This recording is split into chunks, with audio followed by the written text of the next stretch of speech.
Hi, welcome to पैनलम EDU. स्वागत है आपका पैनलम ईडीयू में। एंड आज का सेशन जो है दोस्तों हम लेकर आए हैं पजल्स पे। तो आज का सेशन बहुत इंटरेस्टिंग होने वाला है।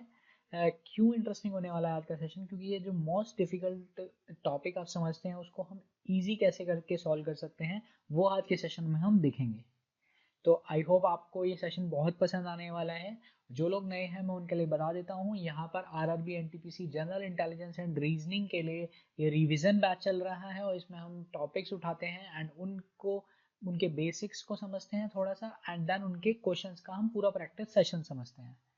तो जो लोग यहाँ पर जुड़े हुए हैं उनका फीडबैक जो है वो हमें फीडबैक देने के लिए हमारे कमेंट सेक्शन में जाके कमेंट कर सकते हैं। एंड जो लोग नए हैं वो अभी जो है हमारे चैनल को सब्सक्राइब कर दीजिए एंड बेल आइकन दबा दीजिए ताकि आपको रेगुलर अपडेट्स मिलते रहें। एंड वो भी हमारे कमेंट सेक्शन में आके हमें बता सकते हैं कि आपको सेशंस कैसे लग रहे हैं। तो चलिए दोस्तों आज के सेशन को स्टार्ट करते हैं विदाउट वेस्टिंग एनी टाइम। तो लेट्स स्टार्ट द सेशन। तो फर्स्ट आपका पजल जो है आपकी स्क्रीन पर है, ये है हमारा लीनियर सिटिंग अरेंजमेंट से। तो आपको पजल्स को कैसे सॉल्व करना पड़ता है उनके लिए मैं आपको कुछ बेसिक तरीके बता देता हूँ दोस्तों। हम हमेशा जो पजल को सॉल्व करेंगे हम चलेंगे उसमें line by line, information by information. And हम उसको इंफॉर्मेशन को एनालाइज करेंगे और उस इंफॉर्मेशन से हमें कितना पार्ट एक्सट्रैक्ट हो रहा है हम उसके बेसिस पे केसेस बनाते हुए पजल को सॉल्व करते हुए चलेंगे। तो ये ही हमारी अप्रोच होगी और यहाँ पर कोई शॉर्टकट नहीं लेंगे, हम इंफॉर्मेशन बाय इंफॉर्मेशन चलते जाएंगे एंड हमारा पजल जो है धीरे धीरे करके एंड तक सॉल्व हो जाएगा। तो ये हमारा टेक्निक चलेगा और देखते हैं हम इसको अप्लाई कैसे करते हैं। तो सबसे पहला पजल उठाते हैं हम और उसमें अप्लाई करके दिखाते हैं आपको कि कितनी इजीली हम क्वेश्चन को सॉल्व कर सकते थे। इन क्वेश्चंस को आप खुद से भी सॉल्व करके देखिए कि आपको कितना टाइम लग रहा है एंड देन जो है हमारे साथ जो है सॉल्यूशन को कंपेयर कीजिए। चलिए दोस्तों, 7 students J, K, L, M, N, O, P are standing in a row in random order from left to right such that P, O, K and do not stand on any of the extreme and J is to the immediate left and P and of P and immediate right of O. M is not at the center, K is to the immediate right of N and immediate left of N. तो सबसे पहले क्या करते हैं हम puzzle जैसे ही हमें मिलता है हम पजल को एक रैंडम गो थ्रू करके पढ़ लेते हैं। देन जैसे हमने पजल पढ़ा उसके बाद जो है हम देखते हैं कि ये आपको इतना समझ में आ गया कि ये लीनियर सीटिंग अरेंजमेंट से पजल है। अब आपको लीनियर सीटिंग अरेंजमेंट में ये पता होना चाहिए, अगर आपने प्रैक्टिस करी है थोड़ी भी तो आपको कभी ये दिया जाता है कि वो नॉर्थ फेसिंग है जो भी खड़े हुए हैं या वो साउथ फेसिंग है। अगर आपको कुछ भी नहीं दिया गया है तो आप कुछ भी डायरेक्शन मान सकते हैं। बट ये ध्यान रखिए दोस्तों, जैसे अगर आप नॉर्थ फेसिंग स्टूडेंट हैं या नॉर्थ फेसिंग आपके कोई भी पर्सन खड़े हुए हैं तो उनके लिए लेफ्ट साइड ये होगी और राइट साइड ये होगी, मतलब लेफ्ट ये है और राइट ये है। बट अगर कोई साउथ डायरेक्शन में खड़ के खड़ा है, जैसे ये नॉर्थ डायरेक्शन होगी तो ये साउथ डायरेक्शन होगी, तो उसके लिए लेफ्ट ये हो जाएगा और राइट ये हो जाएगा। तो आप हमेशा ईजी मानना चाहेंगे। अगर आप स्क्रीन लैपटॉप स्क्रीन के सामने बैठे होते हैं या फ़ोन स्क्रीन के सामने बैठे हुए हैं तो आप हमेशा नॉर्थ की तरफ ही डायरेक्शन को मानिए, क्योंकि वो पजल सॉल्व करने में आपको ईजी हो जाएगा, आप दो फैक्टर्स को नहीं सोच रहे होंगे। तो चलिए दोस्तों, इसमें कहा गया हमें 7 स्टूडेंट्स हैं J, K, L, M, N, O, P। तो सबसे पहले तो हम स्टूडेंट्स के नाम लिख लेंगे J, K, L, M, N, O and P। Then चलते हैं हम इंफॉर्मेशन बाय इंफॉर्मेशन। तो सबसे पहले कहा गया हमें इंफॉर्मेशन में P, O, K and do not stand on any of the extreme ends. तो P, O, N और K जो है एक्सट्रीम एंड्स पे नहीं खड़े होते, तो सिर्फ J, L और M ही एक्सट्रीम एंड्स पे खड़े हो सकते हैं, उनके अलावा कोई भी खड़ा नहीं होगा। तो इस इन्फॉर्मेशन से हम जितना एक्सट्रैक्ट कर सकते थे वो हमारी इन्फॉर्मेशन से एक्सट्रैक्ट हो गया, तो अब हम इस इन्फॉर्मेशन की जरूरत नहीं पड़ेगी, तो हम इसको हटा देते हैं। अब चलते हैं हम नेक्स्ट इन्फॉर्मेशन पे। इसमें कहा गया J is to the immediate left of P and immediate right of O। तो इससे ज़्यादा आपको एक इन्फॉर्मेशन दी गई कि J is to the immediate left of P and immediate right of O। इससे पता क्या लगता है आपको? J जो है O और P के बीच में है और आपको यहाँ पे ध्यान से देखें तो आपको पता लग जा रहा है P और O दोनों के दोनों एक्सट्रीम एंड्स पे नहीं हो सकते। अगर वो P और O दोनों ही एक्सट्रीम एंड्स पे नहीं है और J उनके बीच में है तो J भी एक्सट्रीम एंड पे नहीं होगा। तो यहाँ पर J भी एक्सट्रीम एंड पे नहीं होगा, तो सिर्फ बचे L और एक M। तो ये दोनों ही एक्सट्रीम एंड्स पे हो सकते हैं। आपको कहा गया J is to the immediate left of P and immediate right of O। तो इमीडिएट राइट ऑफ O यानी कि O यहाँ पर होगा और इमीडिएट लेफ्ट ऑफ P यहाँ पर होगा। तो ये आपका आ गया। आपको सिर्फ इतनी बात पता लगी है अभी तक कि J, O, O, J, P एक साथ बैठे हुए हैं। देन कहा गया कि M is not at the centre. M is not at the centre तो वो तो आपको ऑलरेडी पता लग चुका, आपको इस इन्फॉर्मेशन की जरूरत भी नहीं थी, एक्स्ट्रा इन्फॉर्मेशन है। क्यों? क्योंकि आपको पता है कि M और L ही एक्सट्रीम एंड्स पे हो सकते हैं, तो M सेंटर पे होने का मतलब बनता ही नहीं है। देन बात करें नेक्स्ट इन्फॉर्मेशन की, तो इसमें कहा गया k is to the immediate right of n and immediate left of l। तो इमीडिएट लेफ्ट ऑफ l जैसे ही कहा आपको, तो आपको ये समझ में आ जाना चाहिए कि जो l होगा वो सिर्फ और सिर्फ राइट एक्सट्रीम एंड पे हो सकता है। अगर मैं लेफ्ट एक्सट्रीम एंड पे मान लेता हूँ उसको, तो उसके इमीडिएट राइट कोई बैठ सकता है, इमीडिएट लेफ्ट कोई नहीं बैठेगा, तो ये पॉसिबल नहीं होगा। तो हम कहेंगे ये आपके 7 लोग हैं, 1 2 3 4 5 6 और 7। तो L जो होगा वो राइट एक्सट्रीम एंड पे होगा, और जैसे ही L राइट एक्सट्रीम एंड पे पता लगा आपको, तो आप बोल सकते हैं कि M लेफ्ट एक्सट्रीम एंड पे होगा। और आपको कहा गया है K जो है वो इमीडिएट राइट ऑफ N है और इमीडिएट लेफ्ट ऑफ L है। तो इमीडिएट लेफ्ट ऑफ L तो यहाँ से आ गया इमीडिएट लेफ्ट ऑफ L, और इमीडिएट राइट ऑफ N है तो यहाँ पर N आ गया। आपको बताया गया था कि O J और P एक साथ बैठेंगे, तो आपके पास ये बचे थे O J और P के लिए सिर्फ यही पोजीशन बची है। तो आपका जो फाइनल आंसर आ गया है वो ये बना है। तो फाइनल अरेंजमेंट हमारा ये है। अब हम सीधा सीधा आंसर करेंगे और कुछ नहीं करना है। आपने देखा कि कितना इजीली हमने इस क्वेश्चन को सॉल्व कर दिया। तो क्वेश्चन देखिए दोस्तों, student standing to the immediate left of O। Immediate left of O कौन खड़ा है? तो M खड़ा है, यानी आपका ऑप्शन नंबर सी आ गया आंसर। चलिए इसी पे जो है आपको ये मैं बता देता हूँ कि एनटीपीसी में जो है हमेशा 3 क्वेश्चन आपके पजल के साथ एसोसिएटेड होते हैं हमेशा। तो आपको 3 क्वेश्चन उनके ऊपर सॉल्व करने ही करने हैं। तो आप अगर एक पजल को छोड़कर आते हैं तो आप 3 क्वेश्चंस को छोड़कर आ रहे हैं। That's a very risky thing to do in NTPC exam, because आपका एक एक क्वेश्चन जो है आपका सिलेक्शन रुकवा सकता है और करा भी सकता है दोस्तों। तो इन चीज़ों पर ध्यान दें कि पजल आपका गलत ना हो या आपको छोड़ना ना पड़े। तो अब इसके जो 2 क्वेश्चन है उनको हम, क्योंकि हमने यहाँ पे सॉल्व कर लिया है फाइनल अरेंजमेंट, तो क्वेश्चन को पढ़ेंगे और इस सॉल्यूशन को देख के हम उनको सॉल्व कर देंगे। चलिए दोस्तों, नेक्स्ट इस पे बेस्ड क्वेश्चन क्या है, who is at the centre of the row. तो देखते हैं हमने फाइनल अरेंजमेंट क्या था, सेंटर ऑफ द रो पे कौन बैठा है, पी बैठा है दोस्तों। तो हमारा आंसर कौन सा हो जाएगा, पी हो जाएगा। चलिए सी पे बेस्ड नेक्स्ट क्वेश्चन देखते हैं। नेक्स्ट क्वेश्चन में कहा गया है who stands fifth from the left of the row. Left of the row के फिफ्थ पे, मतलब who stands fifth from the left of the row, मतलब लेफ्ट एक्सट्रीम एंड से जो है आपका रो की लेफ्ट एक्सट्रीम एंड से फिफ्थ कौन बैठा है, तो या खड़ा है मतलब बेसिकली।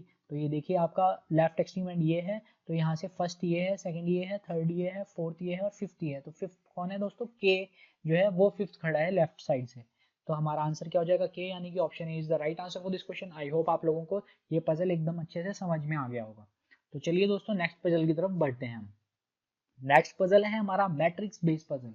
मैट्रिक्स बेस्ड पजल क्या होता है, आपको इसमें जो है डायरेक्ट इन्फॉर्मेशन दी गई होती है, किसी की लाइकिंग दे दी जाएगी, या फिर आपको जो है कोई पर्टिकुलर डे विजिट का दे दिया जाएगा कि ये इस दिन जो है डे टाइम और शेड्यूलिंग वाले जो पजल्स होते हैं वो आपको मैट्रिक्स के साथ एसोसिएट करके देखने को मिल जाते हैं इस टाइप के क्वेश्चंस में। तो यहाँ पर भी यही हुआ है कि आपका जो शेड्यूलिंग बेस्ड पजल्स होते हैं, मतलब कि इस डे पे आपका बर्थडे पड़ रहा है, इस डे पे आप कहीं विजिट कर रहे हो, और साथ में आपको उसके साथ आपकी लाइकिंग या आपका प्रोफेशन या आपका जो है कोई भी एक पर्टिकुलर आपके साथ जो है एक आइटम एसोसिएट कर दिया जाता है। तो जस्ट आपको उनको मैच करना होता है मैट्रिक्स बना के। तो चलिए इसमें भी क्या करेंगे हम, इसमें भी हम इंफॉर्मेशन बाय इंफॉर्मेशन चलेंगे हर पजल की तरह, और उनके हिसाब से हम अपना क्वेश्चन जो पजल है उसको सॉल्व करते चलेंगे। तो इंफॉर्मेशन हम एक एक उठाएंगे सिंगल सिंगल और एकदम स्टार्टिंग से। तो यहाँ पर कहा गया कि ई एफ जी एच के जो है, तो सबसे पहले तो हम क्या करेंगे, हमेशा की तरह अपने जो पर्सन हैं उनके नाम लिख लेते हैं। एंड बोला गया कि each of them is a physician, surgeon, dentist, cardiologist और नेफ्रोलॉजिस्ट। तो ये हो गया आपके फिजिशियन, इनके लिए शॉर्ट टर्म बना ली, शॉर्टकट्स, जैसे कि आप इनके छोटे छोटे वर्ड्स लिख लीजिए। पूरा लिखोगे तो आपको टाइम लगेगा सॉल्व करने में। तो सर्जन के लिए एस यू लिख दिया हमने, डेंटिस्ट के लिए हमने डी ई लिख दिया, कार्डियोलॉजिस्ट के लिए सी ए लिख दिया और नेफ्रोलॉजिस्ट के लिए एन ई पी लिख दिया। ठीक है, तो इस तरह से आप सॉल्व करेंगे तो जो है इजीली आप जल्दी जल्दी सॉल्व कर लेंगे क्वेश्चन को। In random order, each visit the hospital only one day in the week and attends to their profession only. तो अब आपको कहा गया पहला information, the physician visits office every Monday. तो हम सीधा लेके चलेंगे मंडे से। कभी भी आपको शेड्यूलिंग बेस्ड पजल दिखे, मतलब कि जिसमें मंडे मतलब टाइम दिया गया हो या डेट दी गई हो, तो आप हमेशा उस पजल को सॉल्व कीजिए डेट वाइज या उसका डे वाइज। तो मंडे ट्यूसडे इनको रेफरेंस लेके, मतलब कि मंडे यहाँ पे आ गया आपका, ट्यूसडे यहाँ पे आ गया, वेंसडे यहाँ पे आ गया, थर्सडे यहाँ पे आ गया और फ्राइडे यहाँ पे आ गया। तो इनको रेफरेंस लेके, ना कि आप पर्सन या फिर उनके जो आइटम एसोसिएटेड है उनसे, उनको लेके कभी पजल को सॉल्व मत कीजिएगा। ध्यान रखिए हमेशा शेड्यूलिंग बेस्ड पजल जो आएगा आपका, उसको आप सिर्फ और सिर्फ टाइम जो है उसको कंसीडर करके सॉल्व कीजिएगा। तो अब कहा गया आपको physician visits office every Monday. तो यहाँ पे हमने लिख दिया फिजिशियन, क्योंकि वो एवरी मंडे करते हैं, तो बस हमें इतनी इन्फॉर्मेशन यहाँ से पता लगी। अगला इन्फॉर्मेशन पे चलते हैं। E is the cardiologist who comes neither on Tuesday और नॉर ऑन थर्सडे।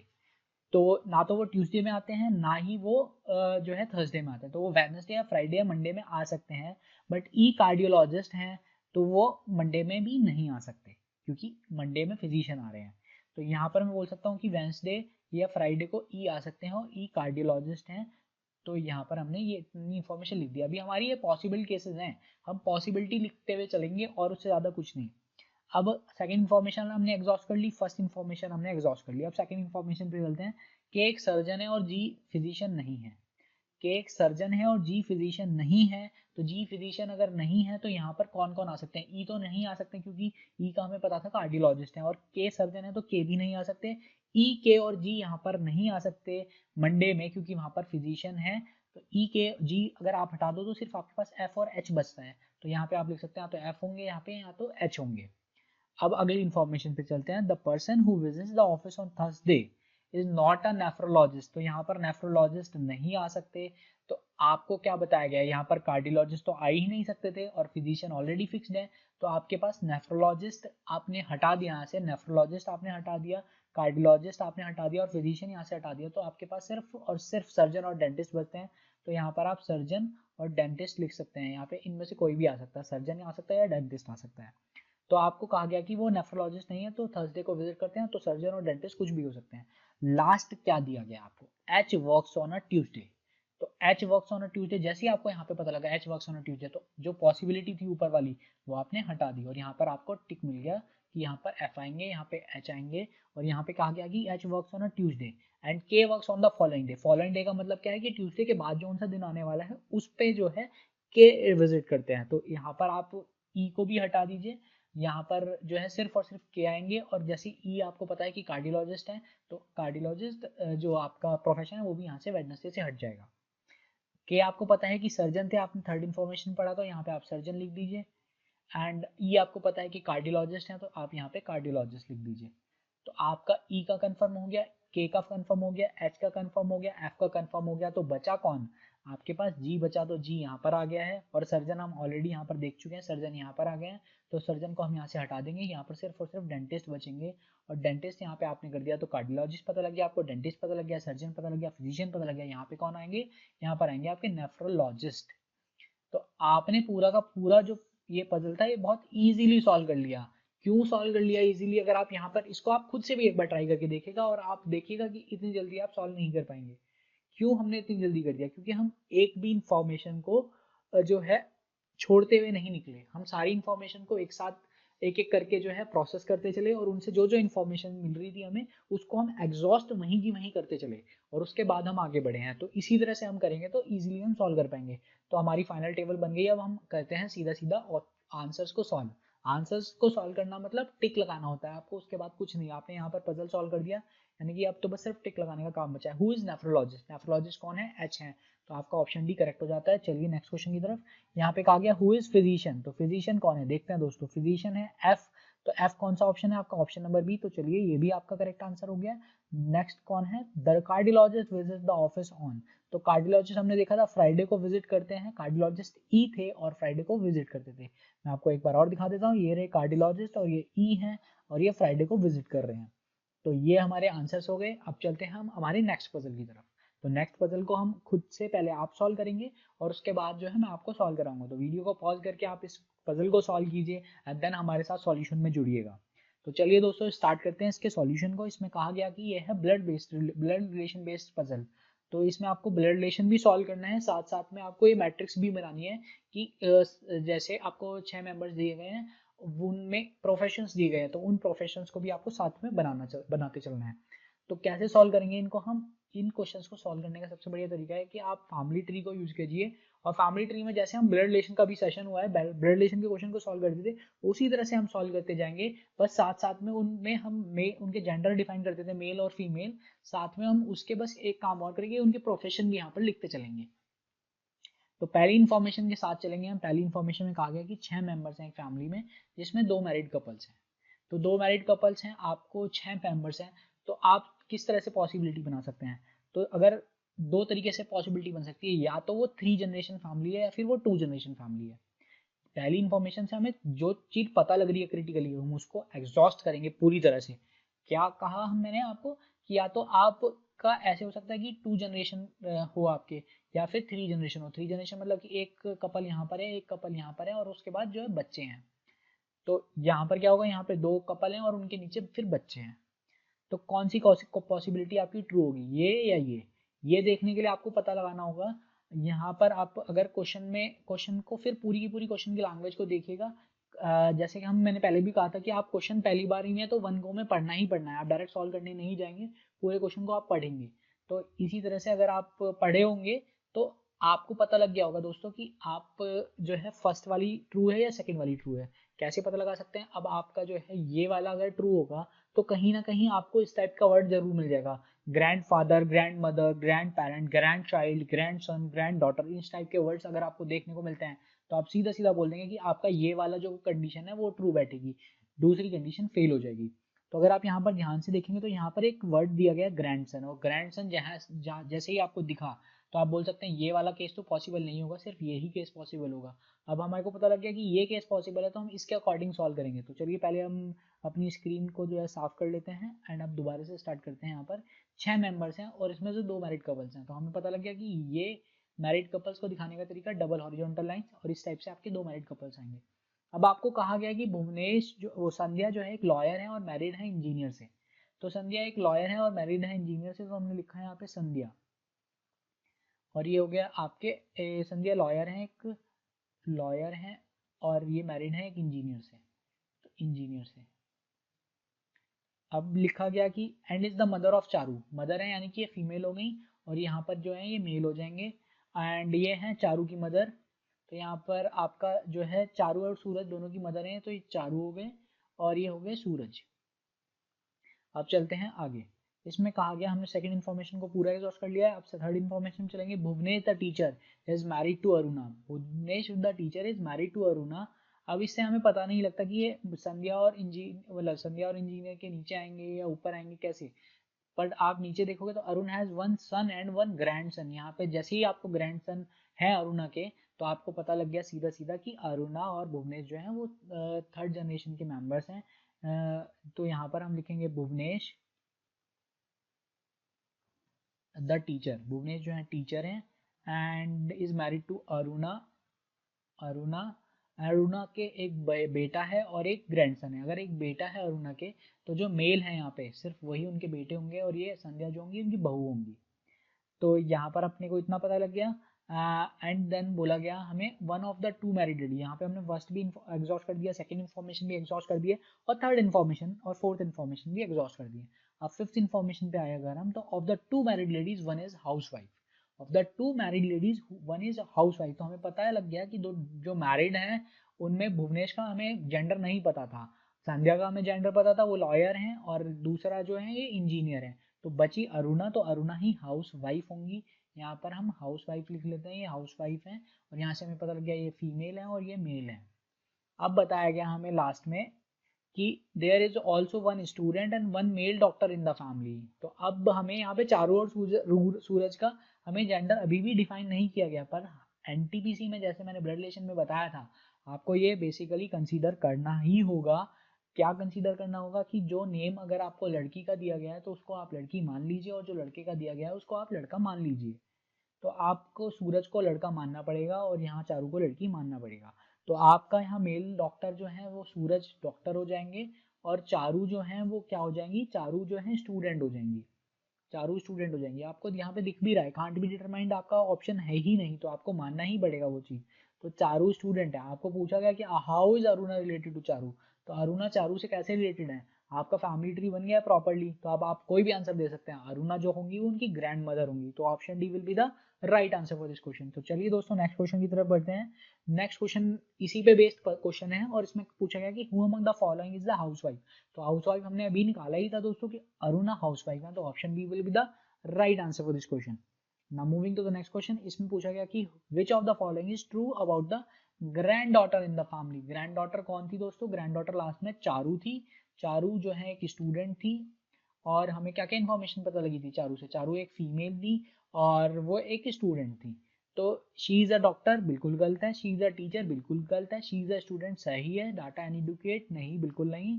तो option C is the right answer for this question.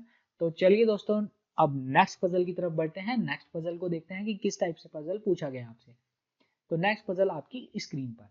तो इसमें देखिए दोस्तों क्या पजल पूछा गया है। इसमें कहा गया आपको अमर, बाबू, Sera and Diya were asked to solve a question paper with 4 multiple choice question with choices 1, 2, 3 and 4. The answer sheet as marked by them is produced here. तो ये आंसर शीट है हमारे पास। Babu got all the answers wrong. तो अब यहाँ पर information देनी शुरू कर दिया हमें इन्होंने।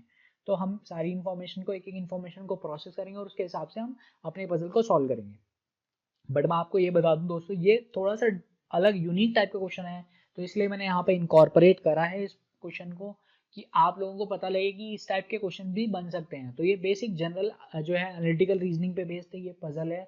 तो इसको हम कैसे सॉल्व करेंगे? सॉल्व करने का तरीका वही रहेगा हमेशा की तरह, हम इंफॉर्मेशन बाय इंफॉर्मेशन चलेंगे एंड सॉल्व करते चलेंगे पजल को। तो इसमें कहा गया Babu got all the answers wrong. तो बाबू के सारे आंसर्स रॉन्ग थे।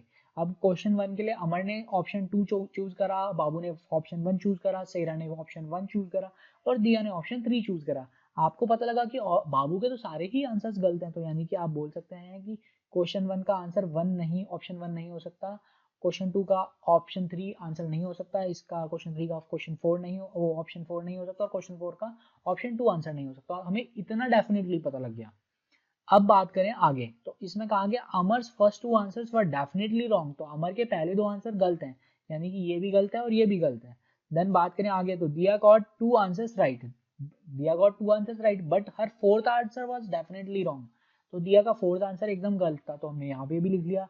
लास्ट में लिखा गया कि अमर और सेरा के एक एक आंसर जो है वो करेक्ट हुए हैं। तो अमर और सेरा दोनों के ही एक एक आंसर अगर करेक्ट हुए हैं तो उसके बाद हम देखते हैं कि कैसे हम इसको सॉल्व कर पाएंगे। अभी तक जो हमारे पास रिजल्ट निकाल पाए हैं, जिन जिन इन्फॉर्मेशन से जो जो हम बिट्स एग्जॉस्ट कर पाए थे, उनके हिसाब से हमारे अभी ये आपको स्क्रीन पर दिख रहा है कि हमने इतना सॉल्व करा पजल को। अब आप ध्यान से देखिए, आपको पता लग गया कि क्वेश्चन 1 का ऑप्शन 1 और ऑप्शन 2 करेक्ट नहीं है। तो सेरा ने ऑप्शन 1 लगाया तो उसका भी करेक्ट नहीं हो सकता, तो वो गलत होगा। तो दिया का ये आंसर सही होगा, यानी कि ऑप्शन 3 जो होगा क्वेश्चन 1 का करेक्ट ऑप्शन होगा। तो क्वेश्चन 2 में अगर हम बात करें तो यहाँ पर भी फोर्थ ऑप्शन नहीं हो सकता और थर्ड ऑप्शन नहीं हो सकता। यहाँ पर दिया ने फोर्थ ऑप्शन लगाया है, तो हम बोल सकते हैं ऑप्शन 2 जो है क्वेश्चन 2 का वो करेक्ट है। एंड देन आपको अब देखना है वापस से चल के अपनी इन्फॉर्मेशन पे, हमें क्या कहा गया था, सेरा और अमर के सिर्फ एक एक आंसर करेक्ट हुए हैं, तो सेरा के ये दोनों आंसर जो हो जाएंगे वो गलत हो जाएंगे। अब आप देखिए यहाँ पर आगे चल के कि क्वेश्चन 3 का ऑप्शन 3 और ऑप्शन 4 गलत हो जाएगा, तो यानी कि ऑप्शन 3 यहाँ पर करेक्ट है, तो वो भी आपका फिर क्या बोल सकते हैं आप सीधा सीधा कि क्वेश्चन 3 का करेक्ट आंसर ऑप्शन 1 है और यहाँ पर सारे कट गए, यानी कि ऑप्शन 3 ही जो होगा वो करेक्ट होगा क्वेश्चन 4 का। तो आपको सारे के सारे पता लग गए कि किस किसने कौन कौन सा क्वेश्चन सही करा है। आपको ये बताया गया था, आप रिकन्फर्म भी कर सकते हैं, यहाँ पे इस इन्फॉर्मेशन की ज़्यादा जरूरत नहीं थी। दिया गॉट 2 आंसर्स राइट, तो दिया के 2 आंसर्स राइट हुए थे, तो आपको ये भी पता लगे कि दिया का ये आंसर राइट हुआ है और ये वाला आंसर राइट हुआ है, और अमर का एक आंसर सही हुआ है और सेरा का एक आंसर सही हुआ है बिल्कुल सही, और बाबू का एक भी आंसर सही नहीं हुआ है। तो हमने फाइनल टेबल को सही करके समझ के बना लिया है। अब देखते हैं हमारे क्वेश्चंस को, जिसमें कहा गया which of the Seraj question is correct. तो सेरा का कौन सा क्वेश्चन करेक्ट है? सेरा का क्वेश्चन नंबर 2 करेक्ट है, जो हमने करेक्टली आंसर कर दिया। तो चलिए हम नेक्स्ट क्वेश्चन की तरफ बढ़ते हैं। इसमें कहा गया कि विच 2 आंसर्स ऑफ दिया आर करेक्ट। तो दिया के कौन कौन से आंसर्स करेक्ट हैं? दिया का एक तो क्वेश्चन 1 करेक्ट है और दिया का एक क्वेश्चन 3 करेक्ट है। तो हम यहाँ पर लगा देंगे क्वेश्चन 1 एंड क्वेश्चन 3, जो कि ऑप्शन नंबर बी में है। Now moving to the next question. Next question में क्या कहा गया? इसमें कहा गया कि whose answer to question 4 is correct. Question 4 का जो सही आंसर दिया है वो किसने दिया है? तो आप यहाँ पर देखिए दोस्तों टेबल को, क्वेश्चन 4 का सही आंसर दिया है हमारे अमर बाबू ने, मतलब not Amar Babu, is like Amar ने दिया है, बाबू एक और भी पर्सन है, तो हमारे जो अमर हैं उन्होंने दिया है। तो option A will be the right answer for this question. तो चलिए दोस्तों नेक्स्ट पजल की तरफ बढ़ते हैं। नेक्स्ट पजल आपकी स्क्रीन पर, ये है आपका सर्कुलर सेटिंग अरेंजमेंट। तो हमने यहाँ पे हर टाइप के पजल्स जो है, हर टॉपिक से पजल्स उठा लिए। लीनियर सेटिंग अरेंजमेंट हमने कर लिया, ब्लड रिलेशन हमने कर लिया, यहाँ पर हमने जो है आपका मैट्रिक्स बेस्ड पजल भी कर लिया, हमने शेड्यूलिंग बेस्ड और मैट्रिक्स का जो कॉम्बिनेशन था वो भी हमने देख लिया यहाँ पे। अब देखते हैं हम सर्कुलर सेटिंग अरेंजमेंट को, इसको खुद से भी एक बार ट्राई करके देखिए और फिर सॉल्यूशन में हमारे साथ जुड़ जाइए। तो सॉल्यूशन देखते हैं इसमें कहा क्या गया है। ये Radha, Rekha, Rakhi, Ragini, Rashmi, Reema and Renu are sitting around a circle facing the centre. तो फेसिंग द सेंटर है दोस्तों, तो आप आपका जो सर्कल होगा वो इस टाइप से होगा, मतलब कि वो फेसिंग द सेंटर होंगे। टोटल 7 लोग हैं, तो ये हो गए आपके 2 2 4 एक, ये कितने हो गए, 2 2 4 2 6 और एक 7, तो 7 लोग होंगे। इस टाइप का आपका अरेंजमेंट होना चाहिए। अब चलते हैं हम इन्फॉर्मेशन पे। तो इन्फॉर्मेशन, आपको एक इंपॉर्टेंट चीज बताता हूँ, सर्कुलर अरेंजमेंट के क्वेश्चंस को सॉल्व करने का एक छोटी सी ट्रिक है कि आपको इन्फॉर्मेशन वाली लेनी चाहिए सबसे पहले। इन्फॉर्मेशन वाइज ही प्रोसेस करेंगे हम इस पजल को, इस सॉल्यूशन को भी, बट इन्फॉर्मेशन आप वो वाली लेंगे जो सबसे ज़्यादा जिसमें गैप हो। मतलब 2 पर्सन्स के बीच में आपको रिलेशन दिया गया होगा कि वो जो है उनके बीच में 3 का गैप है, उनके बीच में 2 का गैप है, वो सेकंड टू द राइट बैठते हैं, सेकंड टू द लेफ्ट बैठते हैं, थर्ड टू द राइट बैठते हैं, या फोर्थ टू द राइट बैठते हैं। तो हमें मैक्सिमम वाला केस उठाना है सबसे पहले, अगर आप क्वेश्चन को जल्दी सॉल्व करना चाहते हैं। तो हम यहाँ पर अगर देखें तो Reema is not an immediate neighbour of Rashmi कहा गया, Reema is to the immediate right of Ragini बोला है, Rekha is second to the left of Reema बोला है, और Radha is third to the left of Renu बोला है। तो यहाँ पर सबसे ज्यादा गैप है, तो सबसे पहले हम फिफ्थ इन्फॉर्मेशन को एग्जॉस्ट करेंगे। तो Radha is third to the left of Renu, तो राधा को आप कहीं पे भी मान लीजिए, मैं यहाँ पे मानता हूँ Radha is third to the left. Third to the left कौन सा हो जाएगा आपका, ये हो जाएगा रेनू के लिए, तो रेनू का ये रेनू हो गई, और ये थर्ड टू द लेफ्ट पे राधा हो गई। देन बोला गया आपको, वापस सेकंड पे चलते हैं, Reema is not immediate neighbour of Rashmi, इससे कुछ नहीं पता लग रहा है। थर्ड इन्फॉर्मेशन पे चलते हैं, Radha is to the immediate right of Ragini, Radha is to the immediate right of Ragini. अगर रागिनी यहाँ पर आ गई तो राधा उनके इमीडिएट राइट पर हो जाएंगी। तो हमने थर्ड इन्फॉर्मेशन को भी प्रोसेस कर लिया। देन बोला गया Rekha is second to the left of Reema, Rekha is second to the left of Reema. तो अगर आप रेखा को यहाँ मान लेंगे तो second to the left of Reema, Reema को यहाँ पर आना पड़ेगा, जो कि पॉसिबल नहीं है। अगर आप रेखा को यहाँ मान लेंगे तो रीमा को यहाँ पर आना पड़ेगा, पॉसिबल है। अगर आप रेखा को यहाँ मान लेंगे तो रीमा यहाँ पर आएंगी, जो कि पॉसिबल नहीं है, और रेखा को यहाँ मानेंगे तो रीमा यहाँ आएंगी, जो कि अगेन पॉसिबल नहीं है। तो सिर्फ एक और एक केस बनता है कि Rekha is second to the left of Reema के लिए ये हो जाएंगी आपकी रेखा, और यहाँ पर आ जाएंगी आपकी रीमा।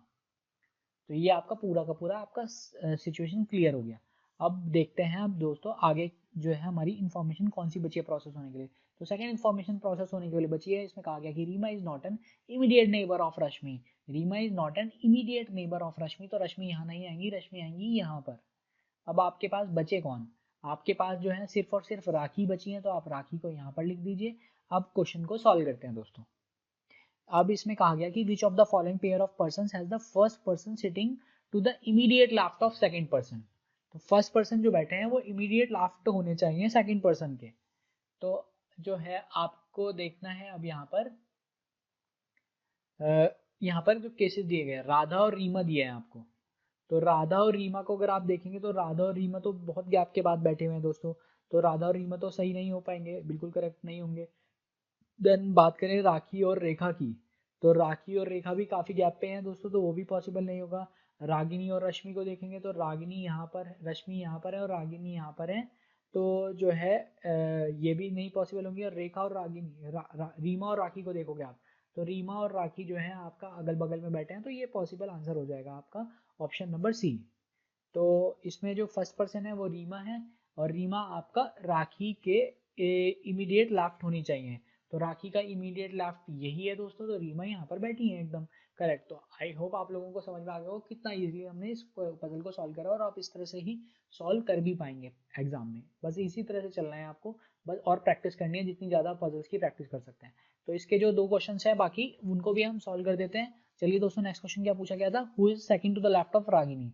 तो रागिनी के सेकंड टू द लेफ्ट कौन बैठा है, रागिनी यहाँ बैठी है और इसके सेकंड टू द लेफ्ट, तो लेफ्ट साइड कौन सा होगा रागिनी का, ये साइड होगा। तो पहले पे राखी है और दूसरे पे रीमा है, तो Reema second to the left बैठी है, और रीमा है आपके ऑप्शन नंबर ए। तो option A will be the right answer for this question.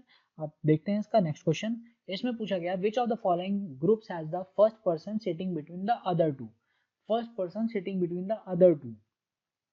तो यहाँ पर दिया गया आपको रीमा रश्मि राधा, राखी रागिनी रीमा, तो रीमा रश्मि राधा, तो रीमा रश्मि राधा क्या साथ साथ बैठी हैं, रीमा रश्मि और राधा, तो बहुत अंतर पे है, तो ये रीमा रश्मि राधा तो नहीं ट्रू होगा।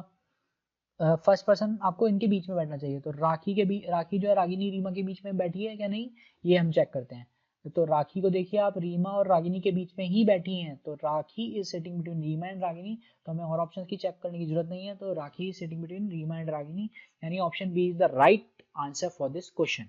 तो आपको ध्यान से पढ़ना है, आपको ये नहीं सोचना है कि रागिनी इनके बीच में बैठी है, यहाँ पर जिस तरह दिखाया है इन्होंने बोला है क्लियर कि फर्स्ट पर्सन जो है sitting between the other two, तो आपको उस हिसाब से सॉल्व करना होता है। तो आप इसी टाइप से सॉल्व करते चलेंगे तो आपके जो क्वेश्चन हैं वो बहुत ईजिली सॉल्व हो जाएंगे। Now moving to next puzzle. Next puzzle क्या कहा है, कह रहा है आपको नेक्स्ट पजल आपका अगेन जो है दोस्तों ध्यान से पढ़िए। इसमें कहा गया आपको कि 5 pickles mango lime tomato gooseberry and garlic are kept in 5 jars in a row in a random order from left to right.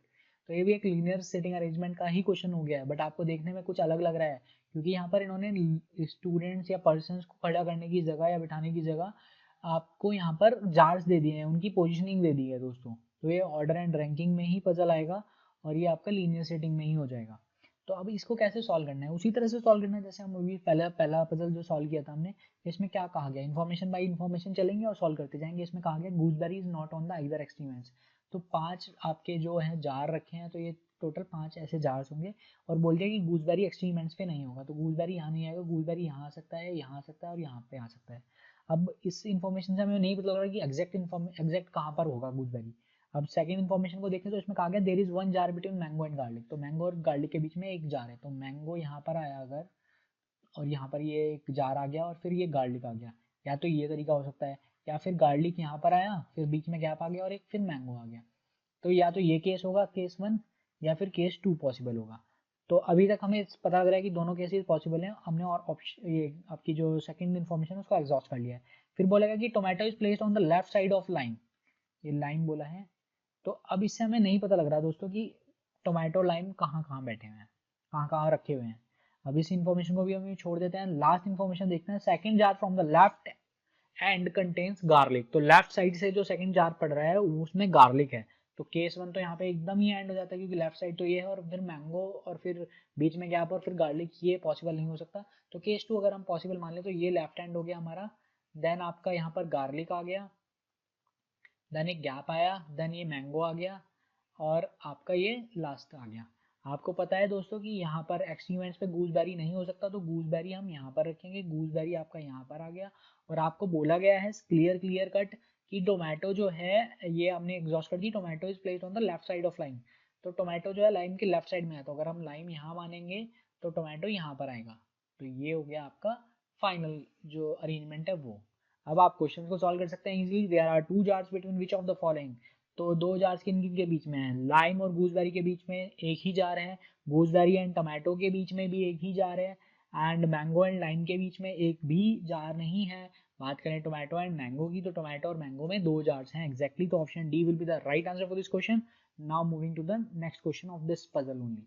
तो इसमें कहा गया कि lime is in the which jar from the left. तो lime कौन से jar में है, लेफ्ट से। तो लेफ्ट से लाइम जो है फर्स्ट सेकंड थर्ड फोर्थ, तो फोर्थ जार में है लेफ्ट साइड से।